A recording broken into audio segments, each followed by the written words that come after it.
Hello সবাইকে, আজকে তোমাদের সঙ্গে একটা আমার খুশির দিনের ছোট্ট একটা গ্লিমস শেয়ার করছি। হ্যাঁ, শনিবার আমাদের স্কুলে একটা পটলাকের আয়োজন করা হয়েছিল আমাদের ডিপার্টমেন্টের তরফ থেকে, কারণ আমাদের সেমিস্টার 1 একদম সাকসেসফুলি এন্ড হয়েছে, আর সেই জন্য সেলিব্রেশন তো বানতা হ্যাঁ। আর আমার পার্টে পড়েছিল হায়দ্রাবাদি স্টাইল বিরিয়ানি করা, তো সেই রকমই আর কি। আমি খুব একটা হায়দ্রাবাদি স্টাইল বিরিয়ানি করতে পটু নয়, আর আমি না সেদিন রান্না করে ঠিক স্যাটিসফাইডও ছিলাম না যে ভালো হয়েছে না মন্দ হয়েছে জানি না, কিন্তু নিজের বিরিয়ানি নিজেই আর খেয়ে দেখে ওঠা হয়নি।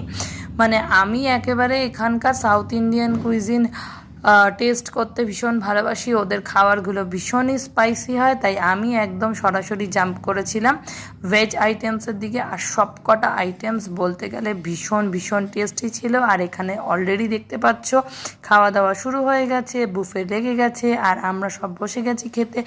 প্রচুর প্রচুর আইটেম ছিল।